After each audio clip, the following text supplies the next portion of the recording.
haciendo hincapié en los indígenas. A ver, y aquí voy a retomar un poco también, leerles un poco de lo que escribí en este libro para dar más datos acerca del campanario. El campanario es una novela que Vadillo inicia escribiendo en Oslo y termina estando de embajador en Rusia. Para los estudiosos del político, esta novela gozó de su afecto por varias razones. La primera de ellas es la nostalgia que envuelve al autor al recordar su amado pueblo. La segunda se debe a que en ella vierte su pensamiento político e ideológico, nostálgico de México y de Zapotitlán. Decidió empezar a escribir una novela, retomando esa actividad que había suspendido, por varios años.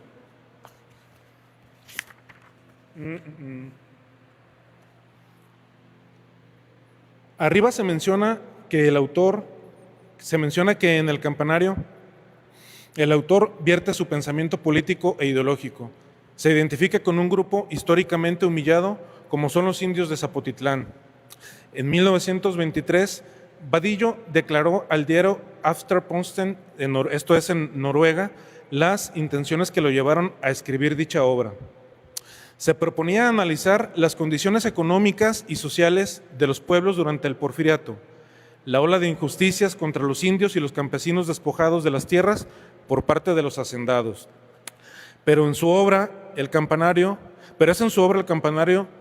donde el político plasma de manera clara y contundente su posicionamiento y arraigo con esta clase. Se refiere pues a los indígenas, ¿no? Se podría decir que quizá sea en parte una apología a esta raza milenaria. Esto se puede constatar conforme se avanza en su lectura. Voy a leer muy poco acerca de una parte de la novela. La familia india era indestructible, de energía rebelde a la muerte, de altivez inmortal bajo el secreto de sus formas pacíficas, de su dolor sin blasfemias, de sus vindicaciones aplazadas, y para vivir y moverse y esperar, tenían aún vastos dominios espirituales invisibles a la vanidad del blanco dominador. La raza había sido vencida en las ciudades, como lo decían en las y los libros, pero vivían en las fronteras de las poblaciones, y de dentro a afuera, invertidos los puestos, seguían dominando en secreto un gran imperio donde los templos eran sin puerta y la sombra sin dueño. Termino una cita y ya cierro con esto. Martín Loreto es el personaje principal de la novela del campanario. Dice, y Martín, sin encontrar fórmula a su pensamiento, hallaba que en aquel acomodado extraño de la vida, a los indios había tocado la peor parte, el sitio del caído, la fatalidad de la víctima en todo lugar y en todas las formas. Nazario Polanco, otro personaje. Nazario Polanco decía, a la manera indígena, con todo el prestigio de su alma dolorida, que la revolución que iba a venir no sería otra cosa que una matanza más de indios contra indios, para beneficio de los mismos blancos, el enemigo de la raza. Entonces, pues, ya nos damos una idea de lo que escribe Vadillo, cuál es su objetivo, cuál es su idea, ¿no? Como lo comenté hace un momento, pues diseminar las ideas, primero diseminar las ideas de estas vejaciones que vive su población, Zapotitlán, pero también diseminar las ideas de la revolución, esa revolución en la que él siempre creyó, y creyó porque sabía que era el proceso transformador que se estaba dando en el México de principios del siglo, pero era crítico, insisto, fue crítico, ¿no? Y fue crítico y fue radical, y ya cierro citando a Wolfgang Boch, ¿sí? Un catedrático de la Universidad de Guadalajara, que en el 1992 se publica esta enciclopedia, yo creo que algunos sí la van a ubicar, ¿sí? Es temática y aborda a diferentes autores. Y dice acerca de Vadillo, Wolfgang Boch, autoridad, ¿no? Autoridad, Wolfgang Boch.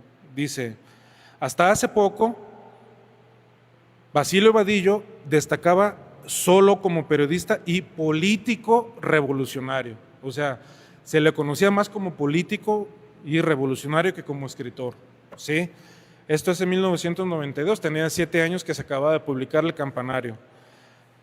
Y luego dice también Wolfgang, el radicalismo político de Vadillo, quien para el gobierno mexicano era el embajador ideal para reanudar las relaciones diplomáticas con la Unión Soviética, se tradujo en un estilo literario que tiene mucho en común con el realismo socialista.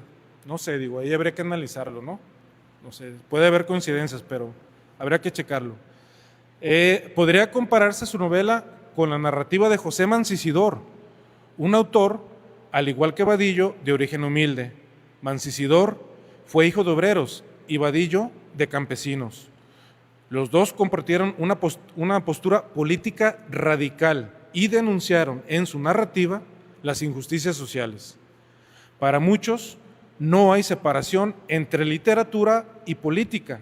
Tal fue el caso de Vadillo, como puede decirse de la siguiente cita. Voy a citar a Vadillo para que sepan lo que él opinaba de estas cuestiones. Yo soy radical en política, porque en literatura soy realista. ¿Y quién encuentra relación entre estas dos cosas?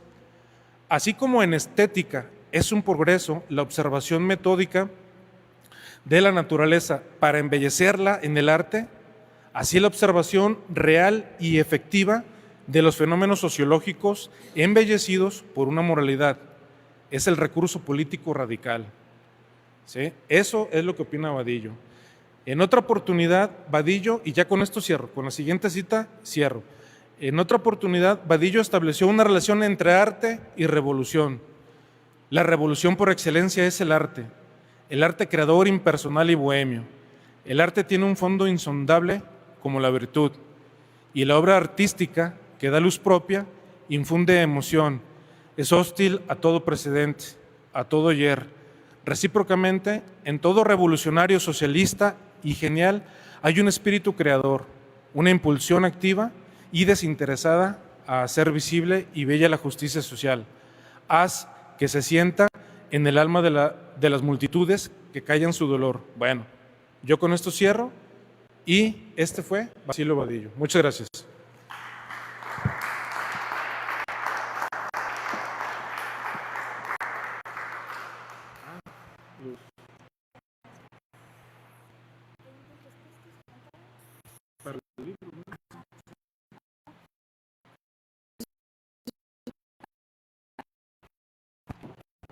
Bueno, ahí está.